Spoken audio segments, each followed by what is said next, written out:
भौतिक विज्ञान। आज हम भौतिक विज्ञान के बारे में पढ़ेंगे।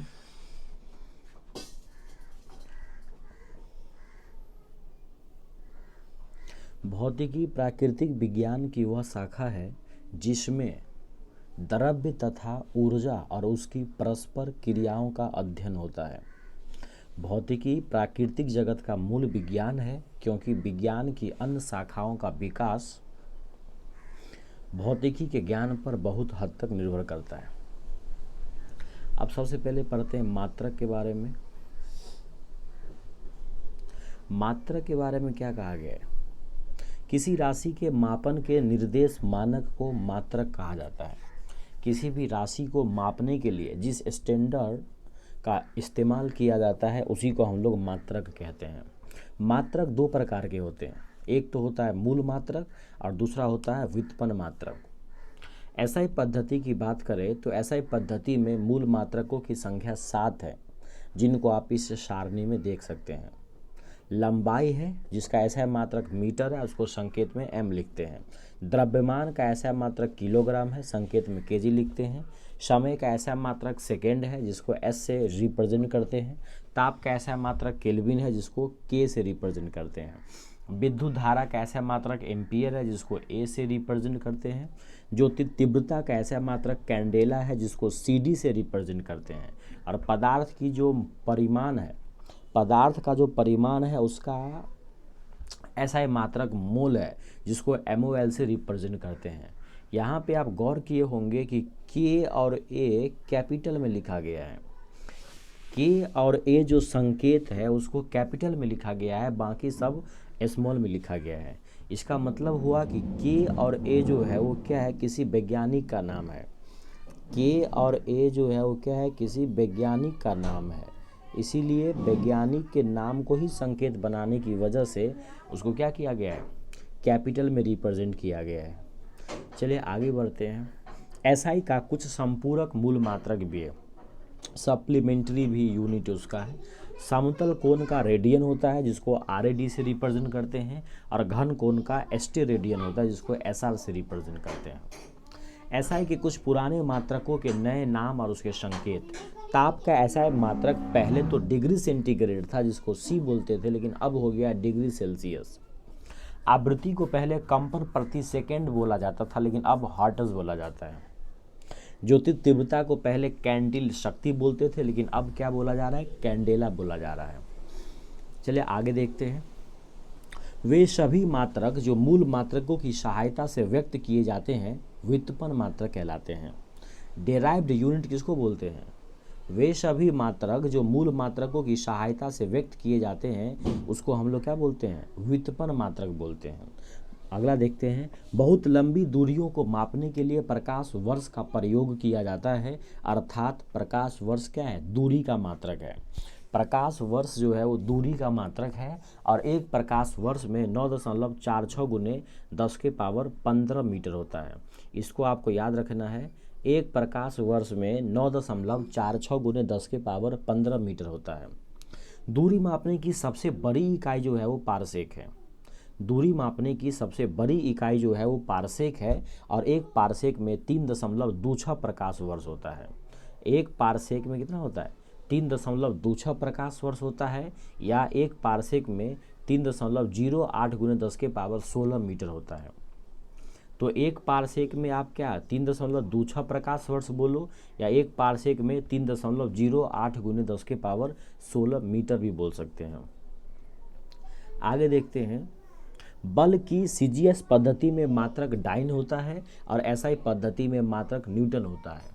बल का सीजीएस पद्धति में मात्रक डाइन है और एसआई पद्धति में मात्रक न्यूटन है। तो यहाँ से भी एक रिलेशन आता है कि एक न्यूटन में 10 के पावर 5 डाइन होता है, एक न्यूटन में 10 के पावर 5 डाइन होता है। उसी तरह से कार्य की एसआई मात्रक जो है, कार्य की एसआई मात्रक तो जूल है, लेकिन कार्य की सीजीएस पद्धति में मात्रक अर्ग होता है। कार्य का जो सीजीएस पद्धति है उसमें मात्रक अर्ग होता है, और एसआई पद्धति में मात्रक जूल होता है। यानी यहाँ से भी एक रिलेशन आता है कि एक जूल में 10 के पावर 7 अर्ग होता है। अब उसके आगे पढ़ते हैं। 10 की विभिन्न घातों के प्रतीक है। भौतिकी में बहुत छोटी हो या बहुत बड़ी हो, कोई भी राशि हो, उसके मानों को 10 के घात के रूप में व्यक्त किया जाता है।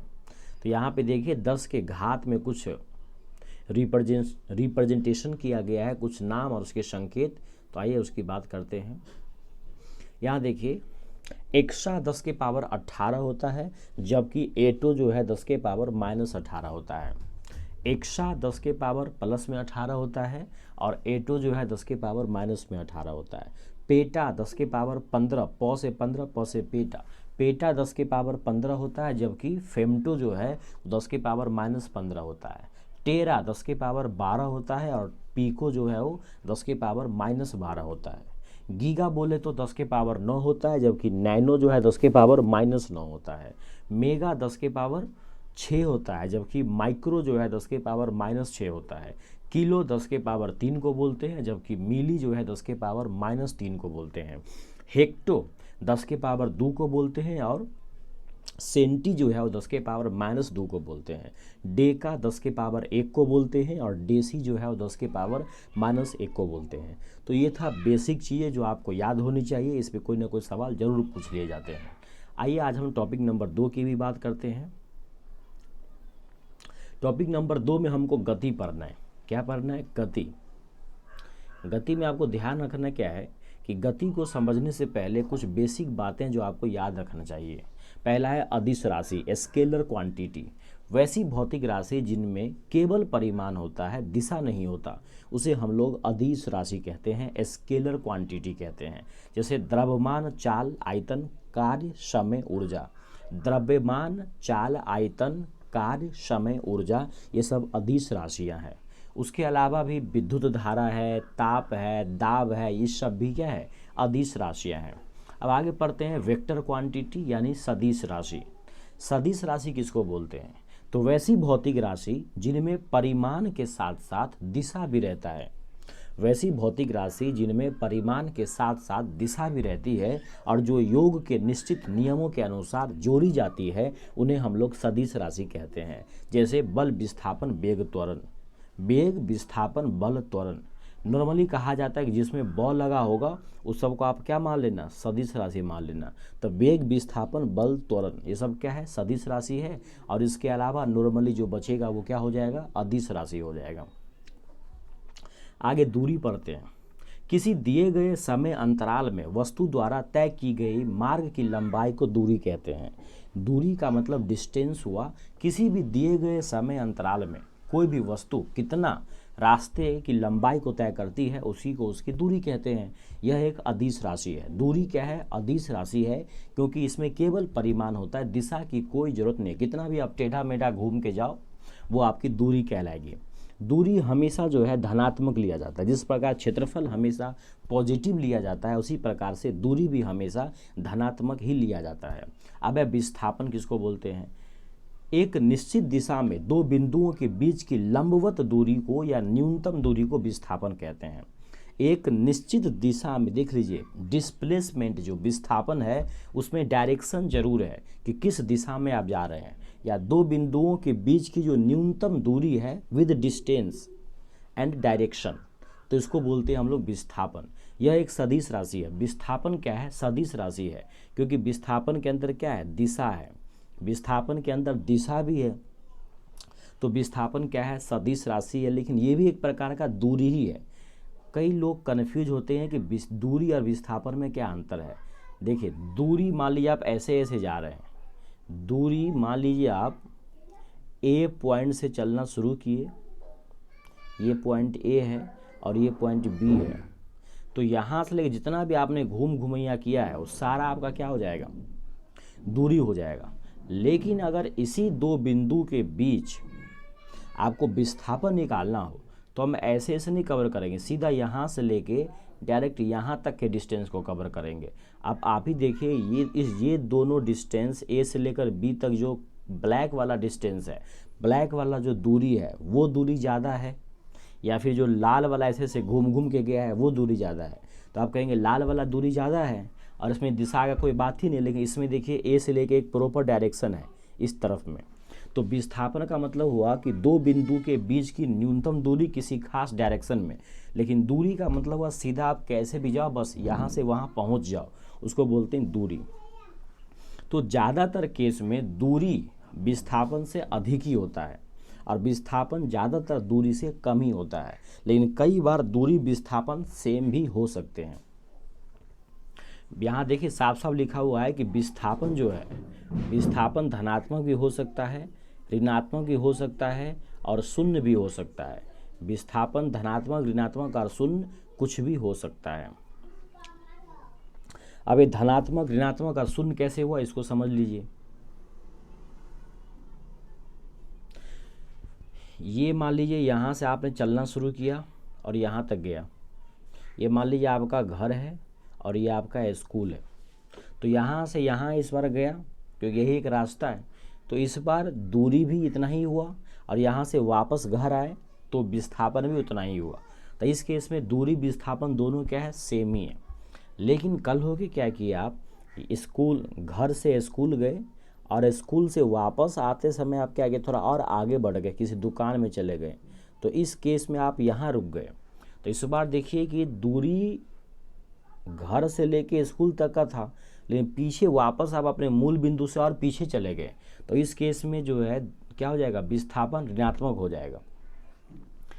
और जब आप घर से स्कूल गए और पूरा वापस स्कूल ही आ गए, सॉरी घर ही आ गए, तो जहाँ से आपने प्रस्थान किया था, जैसे यहाँ इस बिंदु से चलना शुरू किए और यहाँ से पुनः इसी बिंदु पे आ गए, तो आप जहाँ थे वहीं वापस आ गए, तो उस केस में जो है आपका विस्थापन क्या हो जाएगा, शून्य हो जाएगा। तो विस्थापन मतलब हुआ एक निश्चित डायरेक्शन में न्यूनतम दूरी। अब है चाल। किसी वस्तु द्वारा प्रति सेकंड तय की गई दूरी को चाल कहते हैं। किसी भी वस्तु द्वारा एक सेकंड में जितना दूरी कवर किया जाता है उसी को उसका चाल कहते हैं। प्रति सेकंड वस्तु द्वारा तय की गई दूरी को चाल कहते हैं, यानी चाल बराबर दूरी बट्टे सेकंड। तो दूरी बट्टे सेकंड, इसमें कितना दूरी कितना सेकंड, इससे मतलब है किस दिशा में आप जा रहे हो उससे कोई मतलब नहीं है। इसमें जो है दिशा की कोई ज़रूरत नहीं है। इसीलिए चाल क्या होता है, चाल एक अदिश राशि है। चाल क्या है, चाल एक प्रकार का क्या है, अदिश राशि है और इसका एसआई मात्रक, मेन ये बात आपको याद रखना है, चाल का एसआई मात्रक क्या है, मीटर प्रति सेकंड है। चाल का सीधा सा मतलब हुआ कि एक सेकंड में आपने कितना डिस्टेंस कवर किया। अब है वेग। किसी वस्तु के विस्थापन की दर को वेग कहते हैं। कोई भी वस्तु प्रति सेकंड कितना विस्थापित हो रहा है, कोई भी वस्तु प्रति सेकंड कितना विस्थापित हो रहा है उसी को वेग कहते हैं। समझ में आ गया। या एक निश्चित दिशा में प्रति सेकंड वस्तु द्वारा तय की गई दूरी को वेग कहते हैं। चाल और वेग में एक ही अंतर है कि चाल है प्रति सेकंड वस्तु द्वारा तय की गई दूरी, लेकिन वेग क्या है, एक निश्चित दिशा में प्रति सेकंड वस्तु द्वारा तय की गई दूरी। तो वेग भी होता है मीटर प्रति सेकंड और चाल भी होता है मीटर प्रति सेकंड, लेकिन बस वेग में अंतर क्या है कि इस वेग के अंदर आपको क्या होगा, डायरेक्शन होगा कि किसी खास डायरेक्शन में उसको जाना होगा। समझ में आ गया। अब पढ़ते हैं त्वरण। किसी वस्तु के वेग में परिवर्तन की दर को त्वरण कहते हैं। किसी भी वस्तु का वेग एक सेकंड में कितना बदल रहा है उसी को उसका त्वरण कहते हैं, यानी वेग बट्टे समय। कहता है किसी वस्तु के वेग में परिवर्तन की दर को त्वरण कहते हैं, या एक सेकंड में वस्तु का वेग कितना बदलता है उसी को त्वरण कहते हैं। यदि समय के साथ वस्तु का वेग घटता है तो त्वरण ऋणात्मक हो जाता है और इसी ऋणात्मक त्वरण को क्या बोलते हैं, मंदन बोलते हैं, रिटार्डेशन कहते हैं। आपको इसमें याद रखने वाला बात यह है कि त्वरण का ऐसा मात्रक जो है वो मीटर प्रति सेकंड स्क्वायर होता है, क्योंकि मैंने कहा कि प्रति सेकंड वस्तु का वेग कितना बदलता है तो वेग बट्टे सेकंड हो जाएगा, यानी अगर देखा जाए तो इसका ऐसा मात्रक हो जाएगा वेग बट्टे क्या, सेकंड। आप जानते हैं वेग का ऐसा मात्रक होता है मीटर प्रति सेकंड, तो वेग का ऐसा मात्रक होता है मीटर प्रति सेकंड, अब बट्टा में एक और सेकंड है तो हो जाएगा मीटर प्रति सेकंड स्क्वायर। उम्मीद करते हैं ये बात आपको समझ में आ रहा होगा। आगे पढ़ते हैं प्रोजेक्टाइल मोशन किसको बोलते हैं, प्रक्षेप गति। जब कोई पिंड ऐसे नियत त्वरण के साथ गति करता है जिसकी दिशा पिंड के वेग की दिशा से अलग होती है। तो पिंड के वेग का जो परिमाण है एवं दिशा है ये दोनों समय के साथ बदलते रहते हैं।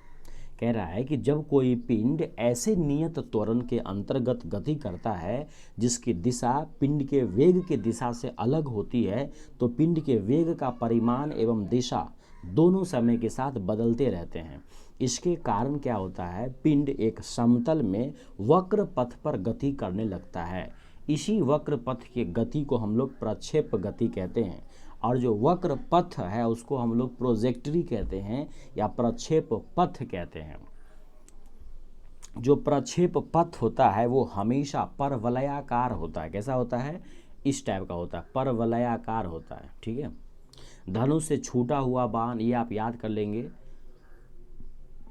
कि धनुष से छूटा हुआ बाण हो गया, हवाई जहाज से गिराया गया बम हो गया, तोप से छूटा हुआ गोला हो गया, ये सब, इन सब के जो मार्ग है ये सब क्या है, परवलयाकार है। ये सभी प्रक्षेप गति के उदाहरण है। जैसे धनुष से आप बाण छोड़ेंगे तो बिल्कुल सीधा ऐसे नहीं जाएगा, ये जो है परवलयाकार होके जाएगा आपको। जैसे आपने यहाँ से फेंका तो यूं होके गिरेगा ये। आगे बोल रहा है कि प्रक्षेप गति एक द्विविमीय गति है। प्रक्षेप गति क्या है, 2 डायमेंशनल जो है वो एक प्रकार का गति है, अर्थात एक समतल में गति है, क्योंकि द्विविमीय को ही आप समतल में बना सकते हो, जैसे वृत्त वगैरह बनाते हो।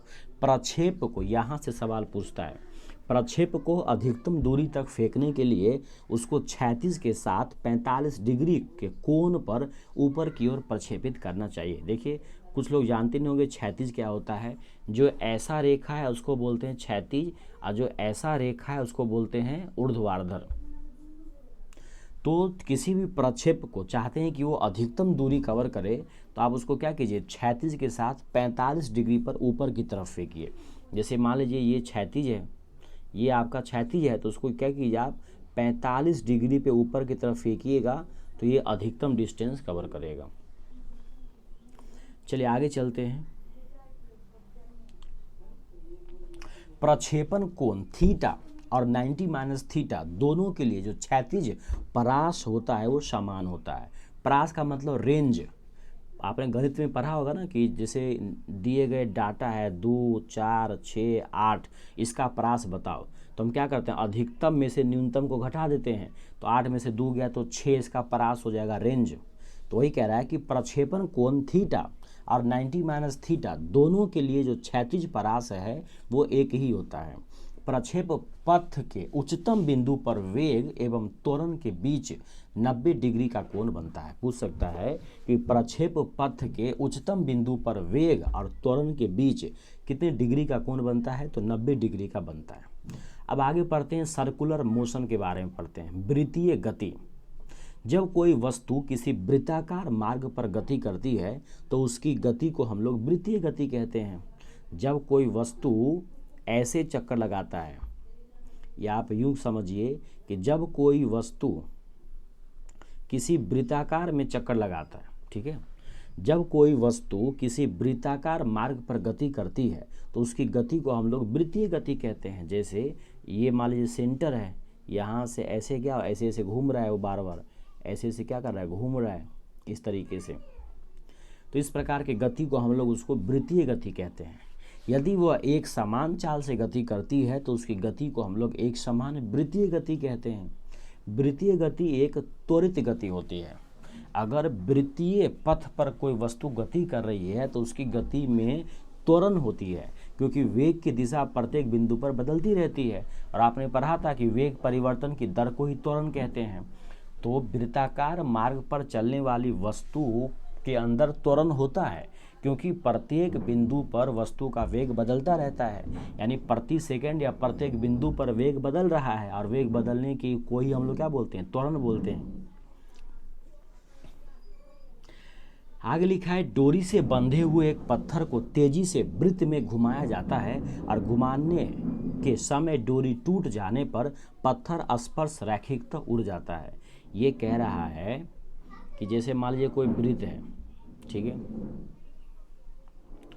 अब इसमें एक पत्थर घुमा रहे हैं आप, पत्थर घुमा रहे हैं, मान लो जो यहाँ पे आके यहाँ पे आके, मान लो यहाँ पे आके ये टूट गया, तो ये ऐसे इस तरह से वो घूमेगा नहीं, बल्कि वो सीधे आगे की तरफ चला जाएगा। सो कह रहा है स्पर्श, आप पढ़े होंगे टेंजेंट के हिसाब से, स्पर्श रैखिकता वह आगे चला जाता है। आगे लिखा है कोणीय वेग, आप पढ़ते हैं एंगुलर वेलोसिटी। वृत्ताकार मार्ग पर गतिशील कण को वृत्त के केंद्र से मिलाने वाली रेखा 1 सेकंड में जितने कोण से घूम जाती है उसे उस कण का कोणीय वेग कहते हैं। ये कह रहा है जैसे मान लीजिए कोई वृत्त है, इसमें इसकी ये रहा केंद्र, यहाँ से ये अभी मान लो ये बिंदु ए पे है, ठीक है। अब कह रहा है कि वृत्ताकार मार्ग पर गतिशील कण को वृत्त के केंद्र से मिलाने वाली रेखा 1 सेकंड में, मान लीजिए 1 सेकंड में ये यहाँ से यहाँ आ गया, सपोज कि यहाँ से कहाँ आ गया, यहाँ आ गया, तो 1 सेकंड में यहाँ जितना कोण बना है ना, उसी की बात का, जितने कोण से घूम जाता है उसे उस कण का कोणीय वेग कहते हैं। और कोणीय वेग को हम लोग क्या करते हैं, ओमेगा से प्रकट करते हैं। कोणीय वेग को प्रायः ओमेगा से प्रकट किया जाता है, यानी ओमेगा मतलब हो गया टी सेकंड में या टी समय में कितना थीटा घूमा गया है, कितना कोण घूमा है टी सेकंड में। यदि कोई भी कण 1 सेकंड में n चक्कर लगाता है तो ओमेगा बराबर 2 पाई n हो जाएगा, ओमेगा बराबर 2 पाई n हो जाएगा, क्योंकि एक चक्कर में कोई भी कण जो है वो 360 डिग्री घूमता है। 360 को बोलते हैं 2 पाई, 1 पाई में होता है 180 डिग्री। तो क्योंकि कोई भी जो कण है वो एक चक्कर में 360 रेडियन से घूम जाता है, 2 पाई यानी 360 डिग्री से घूम जाता है। अब मान लीजिए कि यदि वृत्ताकार मार्ग की त्रिज्या, यहाँ फोटो दिखाया हुआ है, मान लीजिए कि वृत्ताकार मार्ग की त्रिज्या r है और कण 1 सेकंड में n चक्कर लगाता है, तो उसके द्वारा 1 सेकंड में चली गई दूरी हो जाएगा क्या, वृत्त की परिधि तो होगा ही। 1 सेकंड में वृत्त की परिधि, और वो कितना बार घूमा है, अगर एक ही बार घूमा होगा तो केवल वृत्त की परिधि के बराबर होगा, लेकिन अगर वो n बार घूमा है तो वृत्त की परिधि गुने n यानी 2 पाई rn हो जाएगा। यही उसका रेखीय चाल कहलाता है, लीनियर स्पीड। आप बस इतना याद रख लीजिए कि वेलोसिटी जो होता है यानी जो लीनियर स्पीड होता है वो 2 पाई rn हो जाता है। यानी रेखीय चाल का मतलब हुआ कोणीय चाल गुने त्रिज्या, रेखीय चाल का मतलब हुआ कोणीय चाल गुने त्रिज्या। अब इतना हर चीज़ अगर आप समझ लिए तो फिर न्यूटन के नियम को भी हम समझ लेंगे आसानी से। न्यूटन्स लॉ ऑफ मोशन, भौतिकी के पिता न्यूटन ने 1687 ईस्वी में अपनी एक पुस्तक लिखा था जिसका नाम प्रिंसिपिया था। उसी में उन्होंने सबसे पहले गति के नियम को प्रतिपादित किया था। न्यूटन का पहला गति नियम कहता है कि यदि कोई वस्तु विराम अवस्था में है तो वह विराम अवस्था में ही रहेगी, या यदि वह एक समान चाल से सीधी रेखा में चल रही है तो वैसे ही चलती रहेगी जब तक कि उस पर कोई बाहर से बल लगाकर उसकी वर्तमान अवस्था में परिवर्तन न करे। प्रथम नियम को गैलीलियो का नियम भी कहते हैं या जड़त्व का नियम भी कहते हैं। बाहरी बल के अभाव में किसी भी वस्तु की अपनी विरामावस्था या समान गति की अवस्था को बनाए रखने की जो टेंडेंसी है, प्रवृत्ति है, उसी को जड़त्व कहते हैं। जड़त्व का मतलब हुआ कि बाहर से अगर कोई बल नहीं लगे तो जो आदमी जो वस्तु जो कर रहा है वही करता रहेगा। ये जो अवस्था है वस्तु की, उसी को हम लोग क्या बोलते हैं, जड़त्व कहते हैं। प्रथम नियम से बल की परिभाषा मिलती है। अब कहेंगे बल की परिभाषा है क्या, तो बल एक ऐसा बाहरी कारक है जो किसी वस्तु की प्रारंभिक अवस्था में परिवर्तन करता है या परिवर्तन करने की चेष्टा करता है। बल एक सदिश राशि है। आपको बोलते हैं कि ब वाला सब बल, वेग, विस्थापन, बल, त्वरण। तो बल एक सदिश राशि है जिसका ऐसा मात्रक न्यूटन होता है। बल का ऐसा मात्रक क्या होता है, न्यूटन होता है। अब इस एग्जाम्पल को आप ध्यान से देखिए। जड़त्व के कुछ उदाहरण है। ठहरी हुई मोटर या रेलगाड़ी के अचानक चल पड़ने पर उसमें बैठे यात्री पीछे की ओर झुक जाते हैं। ठहरी हुई मोटर या रेलगाड़ी जब अचानक चलती है तो उसमें बैठे यात्री पीछे की ओर झुक जाते हैं, क्योंकि जब गाड़ी रुकी हुई थी तो आदमी भी रुका हुआ था। दोनों क्या था, विराम की अवस्था में था। लेकिन अचानक गाड़ी में चाबी लगा, गाड़ी में गति आया, लेकिन इंसान में तो चाबी लगा नहीं। इंसान अभी भी क्या है, इंसान अभी भी विराम की अवस्था में ही है। तो आप जहाँ थे वहीं रहना पसंद करेंगे पहले नियम के हिसाब से, लेकिन गाड़ी को ज़बरदस्ती गियर डाल के आगे बढ़ाने की कोशिश की जा रही है, इसीलिए आप पीछे की ओर झुक जाते हैं आप। दूसरा बोला है कि चलती हुई मोटर कार के अचानक रुकने पर उसमें बैठे यात्री आगे की ओर झुक जाते हैं। इसका ठीक विपरीत, जब गाड़ी चल रही थी तो आप बैठे हुए थे, तो जितना स्पीड से गाड़ी चल रही थी उतना ही स्पीड आपका भी था। उस वक्त आप भी उतने ही गति में थे, लेकिन अचानक जैसे ही गाड़ी में ब्रेक लगती है, लेकिन आप में तो ब्रेक लगाया नहीं किसी ने, तो आप अभी भी उतने स्पीड में ही रहना पसंद करेंगे, तो इसलिए आप आगे की ओर चले जाते हैं, क्योंकि गाड़ी में ब्रेक लगाकर गाड़ी को तो रोका गया, लेकिन आप में ब्रेक नहीं लगाया गया। तीसरा है कंबल को हाथ से पकड़कर डंडे से पीटने पर धूल के कण झरकर गिर पड़ते हैं। ये भी जो है वो जड़त्व के ही उदाहरण है। अब है संवेग। संवेग थोड़ा ध्यान से समझना पड़ेगा। किसी भी वस्तु के वेग और द्रव्यमान का जो गुणनफल होता है, किसी भी वस्तु का जो वेग है और उसका जो द्रव्यमान है, उसके गुणनफल को ही संवेग कहते हैं। यानी आप याद रख सकते हैं कि संवेग बराबर क्या होता है? संवेग बराबर होता है वेग गुने द्रव्यमान। संवेग का कह रहे हैं आप वेग गुने द्रव्यमान होता है, तो द्रव्यमान का होता है किलोग्राम और वेग का होता है मीटर प्रति सेकेंड, तो संवेग का ऐसा मात्रक हो जाएगा किलोग्राम गुने मीटर पर सेकेंड। अब पढ़ते हैं न्यूटन का दूसरा गति नियम। किसी भी वस्तु के संवेग में परिवर्तन की दर, न्यूटन का दूसरा नियम कहता है किसी भी वस्तु के संवेग में परिवर्तन की दर उस वस्तु पर लगने वाले बल के समानुपाती होती है। किसी भी वस्तु के संवेग में जो परिवर्तन होगा, वो किस दर से उसका संवेग बदलेगा, वो उस वस्तु पर लगने वाले बल पे डिपेंड करता है। यानी जितना ज़्यादा बल लगाओगे संवेग में परिवर्तन भी उतना ज़्यादा होगा, और संवेग परिवर्तन जो है बल के दिशा में ही होगा। जिस दिशा में आप बल लगाओगे उसी दिशा में संवेग परिवर्तित होगा। अब मान लीजिए कि किसी वस्तु पर लगने वाला बल F है और बल के दिशा में उससे उत्पन्न होने वाला त्वरण A है, और वस्तु का द्रव्यमान अगर m हो, तो न्यूटन के गति के दूसरे नियम के अनुसार F बराबर क्या हो जाएगा? ma हो जाएगा। यानी बल बराबर क्या हो जाएगा? मास इंटू एक्सलरेशन हो जाएगा। यानी आप कह सकते हैं कि न्यूटन के दूसरे नियम से बल का व्यंजक प्राप्त होता है। You can find algebraic expression from Newton second law.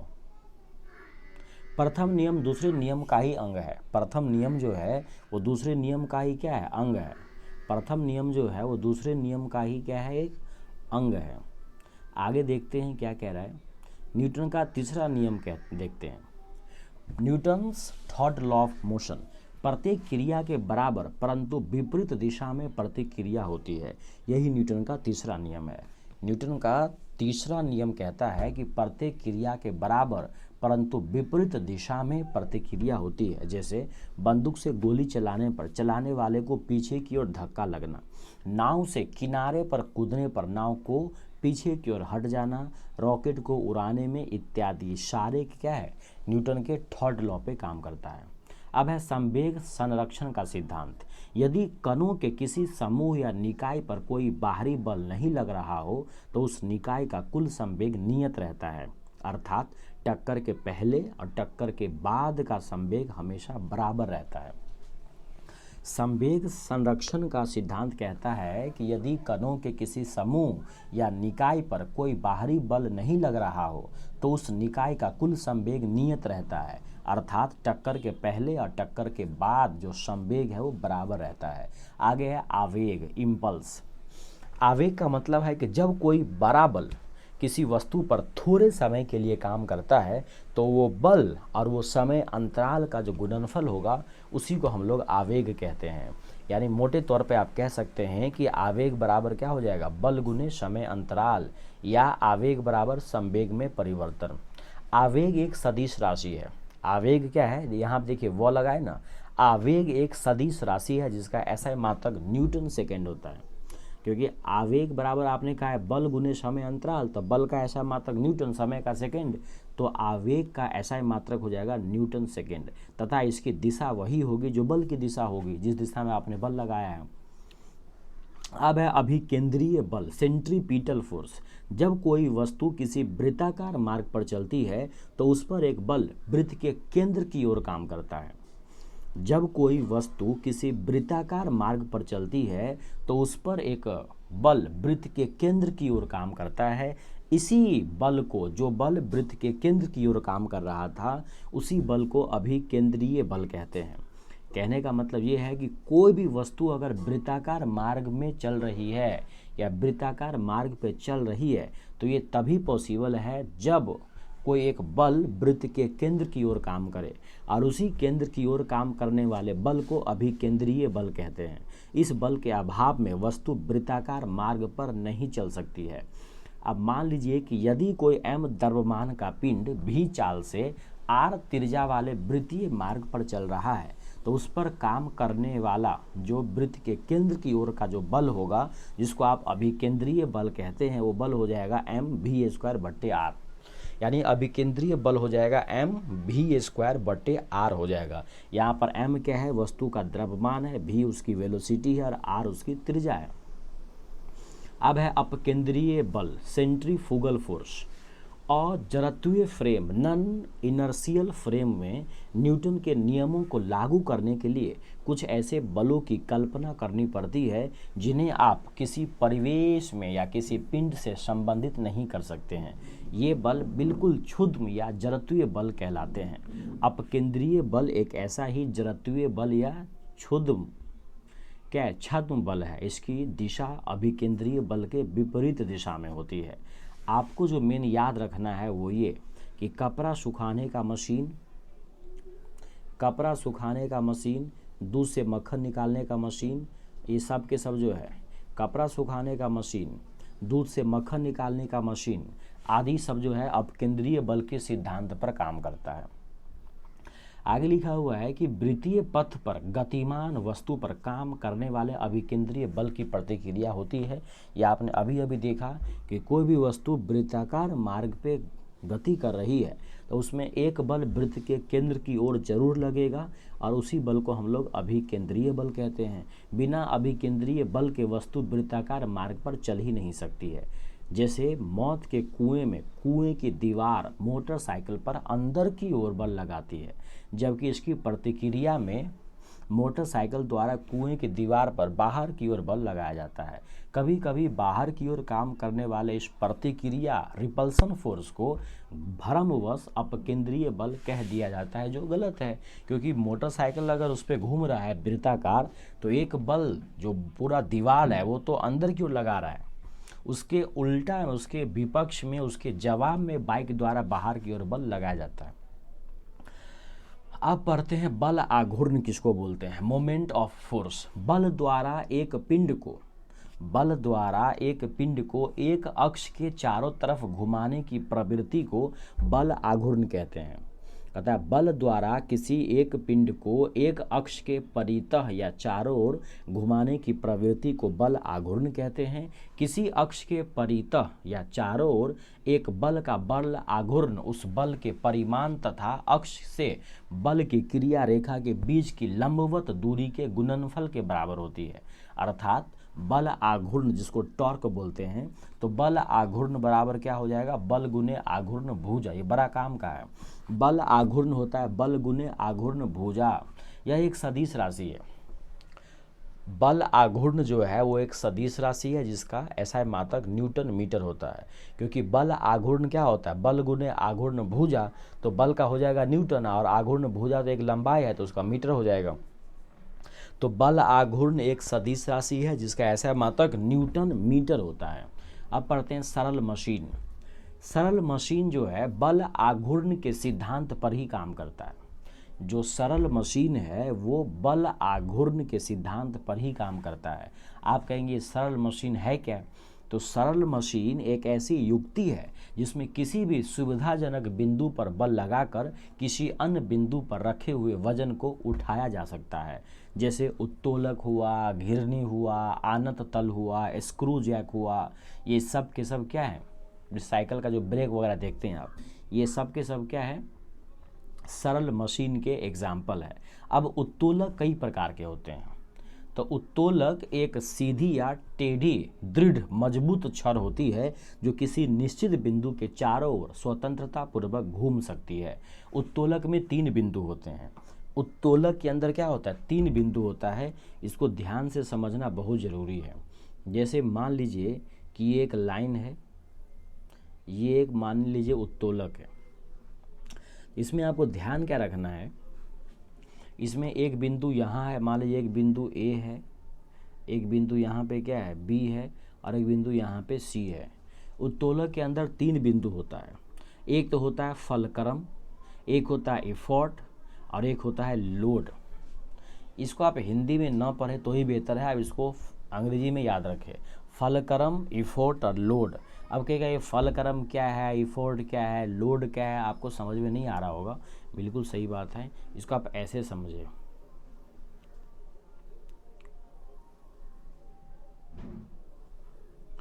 मान लीजिए एक कैंची है, सपोज कि ये एक कैंची है, तो यहाँ पे आप पकड़ोगे, इस बिंदु पे आप क्या करोगे, कैंची को पकड़ोगे तो और यहाँ पे आप बल लगाओगे, तो ये तो हो गया इफोर्ट, यहाँ वाले को बोलेंगे इफोर्ट। और कैंची इस बिंदु से क्या होगा, घूमेगा, इसी बिंदु के चारों ओर कैंची कम ज़्यादा होता रहेगा, इसको बोलते हैं फलक्रम। और यहाँ से कोई कागज वगैरह कटेगा या कुछ हटेगा तो इसी को बोलते हैं लोड। उम्मीद करते हैं ये बात आपको समझ में आ गया होगा कि जहाँ से वस्तु, जिस पॉइंट से वस्तु चारों तरफ घूमती फिरती है उसको फलक्रम बोलते हैं। जहाँ पे आप दम लगाते हैं ना उसको यूज में लाने के लिए, उसको इफोर्ट बोलते हैं। और जहाँ से कुछ वस्तु का काम होता है, चाहे कटता हो या कुछ हटता हो, उसको हम लोग लोड बोलते हैं। तो उत्तोलक का तीनों बिंदु समझ में आ गए। यहाँ पे लिख दिया है फलक्रम, जिस निश्चित बिंदु के चारों ओर उत्तोलक की छड़ स्वतंत्रता पूर्वक घूम सकती है उसे आलंब कहते हैं। इफोर्ट, उत्तोलक को प्रयोग में लाने के लिए उस पर जो बल लगाते हैं उसको क्या बोलते हैं, इफोर्ट बोलते हैं। और लोड क्या है, उत्तोलक के द्वारा जो बोझ उठाया जाता है या रुकावटें हटाई जाती है उसे उसका भार कहते हैं। तो उम्मीद करते हैं ये बात यहाँ तक आपको समझ में आ गया होगा। अब देखिए उत्तोलक के प्रकार। उत्तोलक 3 प्रकार के होते हैं। उत्तोलक 3 प्रकार के क्यों, क्योंकि उत्तोलक में 3 बिंदु होते हैं, फलक्रम, इफोर्ट और लोड। तो फलक्रम, इफोर्ट और लोड के स्थिति के हिसाब से उत्तोलक को 3 भागों में बांटा गया है। पहला है प्रथम श्रेणी का उत्तोलक। आपको इस किताबी भाषा को मोटा मोटा नहीं समझिए आप, कि प्रथम श्रेणी के उत्तोलक में वे वस्तुएं शामिल होती है जिसका फलक्रम बीच में होता है। जिसका फलक्रम कहाँ होता है, बीच में होता है। जैसे मान लीजिए ऐसे करके कुछ बना हुआ है, मान लीजिए कैंची है, ये मेरा थोड़ा ड्राइंग खराब है उतना, ये कैंची मान लीजिए, तो इसमें यहाँ पे फलक्रम है ना, तो जिसका फलक्रम बीच में होगा उसको मानेंगे प्रथम श्रेणी का उत्तोलक। जिसका फलक्रम बीच में होगा उसको प्रथम श्रेणी का उत्तोलक मानेंगे। अब आप गौर से देखिए, यहाँ पर आपके पास जाने के लिए 2 जगह बचे हुए हैं। आप इस फलक्रम को आगे भी शिफ्ट कर सकते हैं और आप इस फलक्रम को पीछे भी शिफ्ट कर सकते हैं, ठीक है। तो आगे जाने पर खर्चा होगा, जहाँ पे हैं तो आगे जाने पर और खर्च होगा तो माइनस का 1 होगा, पीछे आने पर तो आपका बचत ही बचत है तो प्लस का 1 होगा, और यहाँ पे है वहाँ नंबर 1 तो आप है ही। तो जो प्रथम श्रेणी के उत्तोलक होते हैं, जो प्रथम श्रेणी के उत्तोलक होते हैं उसमें फलक्रम बीच में होता है। आप केवल फलक्रम पे फोकस कीजिए, बाकी इफोर्ट लोड कहाँ है उससे कोई मतलब नहीं है। तो आप क्या करेंगे, फलक्रम बीच में होगा तो उसको बोलेंगे क्या, प्रथम श्रेणी के उत्तोलक। अब इस फलक्रम को घसकाने के 2 रास्ते हैं, आगे और पीछे भी। तो इसमें यांत्रिक लाभ जो है एक भी हो सकता है, एक से ज़्यादा भी हो सकता है और एक से कम भी हो सकता है। आगे जाएगा तो कम होगा, पीछे आएगा तो ज़्यादा होगा। तो प्रथम श्रेणी के उत्तोलक में क्या याद रखना है कि फलक्रम कहाँ होगा, बिल्कुल बीच में होगा। जैसे देख लीजिए आप, कैंची फलक्रम बिल्कुल बीच में होता है, पिलास फलक्रम बिल्कुल बीच में होता है जहाँ से घूमता रहता है वो, सिंडासी कील उखाड़ने का मशीन, शीश झूला, साइकिल का ब्रेक। देखिए साइकिल के ब्रेक को देखिए आप, हाथ दबाते हैं बिल्कुल पीछे, चक्का में ब्रेक लगता है बिल्कुल नीचे, लेकिन घूमता रहता है वो बीच है, हैंडल के पास से, तो घूमने वाला बीच में है। तो साइकिल का ब्रेक हो गया। हैंड पंप, देखिए हैंड पंप दाबते हैं बिल्कुल पीछे की तरफ और वाशर निकलता है बिल्कुल अंदर से, लेकिन घूमता रहता है बीच में से।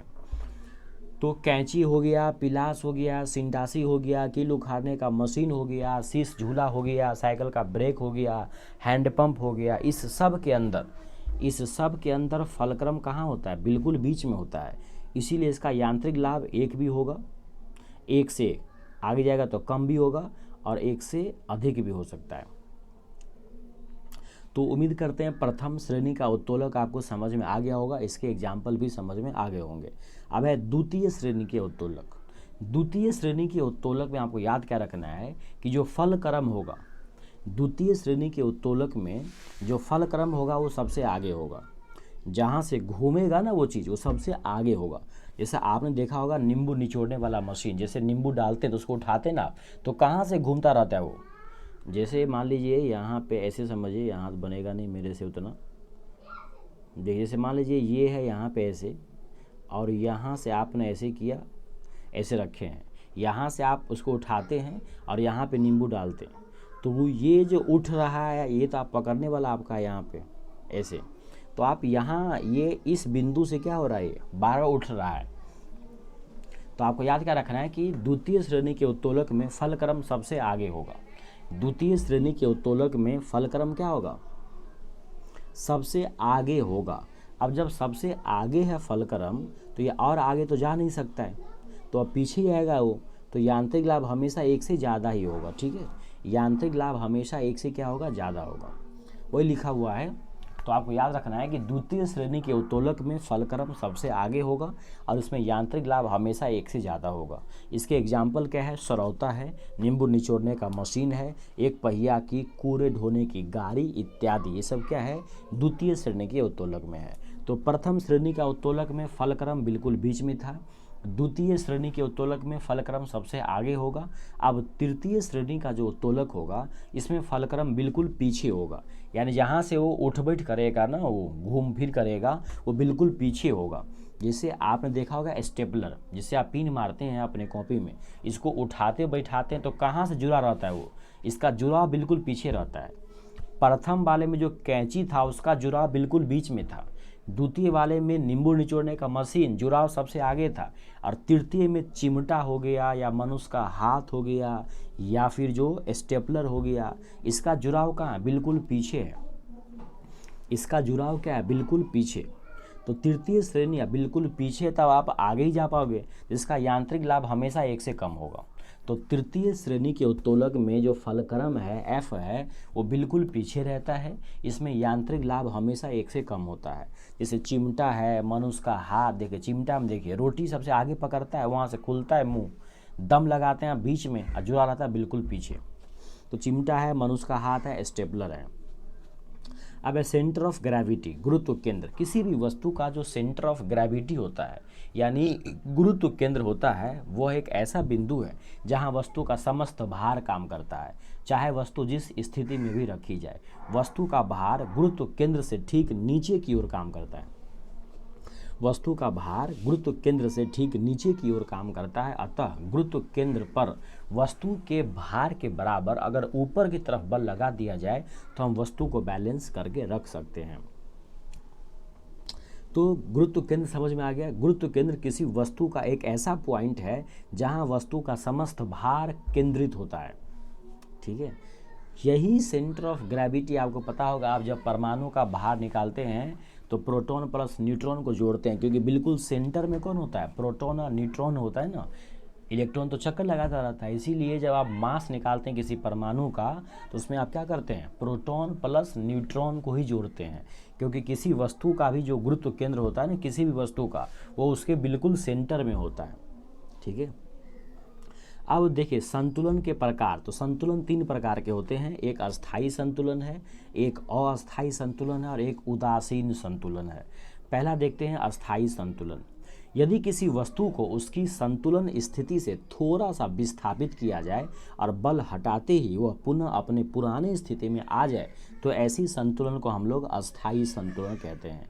यानी कोई वस्तु जैसा था उसमें थोड़ा बल लगा के छेड़छाड़ किए, लेकिन जैसे बल हटाए पुराने स्थिति में दोबारा आ गया तो उसको बोलते हैं इसका जो संतुलन है वो अस्थायी है। जैसे मान लो कोई स्प्रिंग है, हल्का सा खींचने पर फिर दोबारा अपने जगह पे आ जाएगा वो। अब है अस्थायी संतुलन।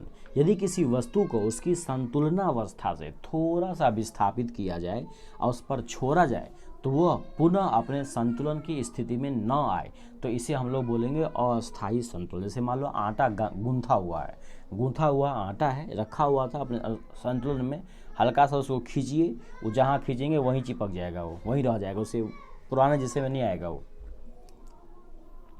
अब उदासीन संतुलन कहता है कि यदि वस्तु को संतुलन की स्थिति से थोड़ा सा विस्थापित किया जाए तो उसका जो गुरुत्व केंद्र होगा ना, सेंटर ऑफ ग्रेविटी, वो उसी ऊंचाई पर बना रहता है तथा छोड़ने पर वह वस्तु अपनी नई स्थिति में फिर से संतुलित हो जाती है। तो इस प्रकार के संतुलन को हम लोग उदासीन संतुलन कहते हैं। तो आपने देखा कि अस्थाई संतुलन था, जिसको बल हटाते ही पुनः अपने अवस्था में आ जाए, अस्थाई में अपने पुराने अवस्था में नहीं आए, और उदासीन में जो है वो किसी नई अवस्था में जाके संतुलित हो जाए। तो अस्थाई संतुलन के लिए कुछ शर्तें हैं जिनको याद रखना है कि किसी वस्तु के अस्थाई संतुलन के लिए 2 शर्तों का पूरा होना जरूरी है। पहला तो ये है कि वस्तु का जो सेंटर ऑफ ग्रेविटी है, गुरुत्व केंद्र है, वो ज़्यादा से ज़्यादा नीचे होना चाहिए, यानी सेंटर ऑफ ग्रेविटी अधिक से अधिक नीचे होना चाहिए। और दूसरा है गुरुत्व केंद्र से होकर जाने वाली जो ऊर्ध्वाधर लाइन है, वर्टिकल रेखा है, वो वस्तु के आधार से गुजरनी चाहिए। तो उम्मीद करते हैं ये बात आपको समझ में आ गया होगा। आज इस वीडियो के लिए इतना ही। अगर ये वीडियो आपको अच्छा लगा हो तो आप हमें ज़रूर बताएंगे, तो हम आगे टॉपिक नंबर 3, 4, 5 ऐसे करके पूरे लुसेंट को कवर कर देंगे। कुछ भी सुझाव हो तो आप ज़रूर बताइए। आप लोग का अच्छा रिस्पॉन्स रहेगा तो ही हम इसके अगले पार्ट को ला पाएंगे। तब तक के लिए अपना ख्याल रखिए। जय हिंद, जय भारत।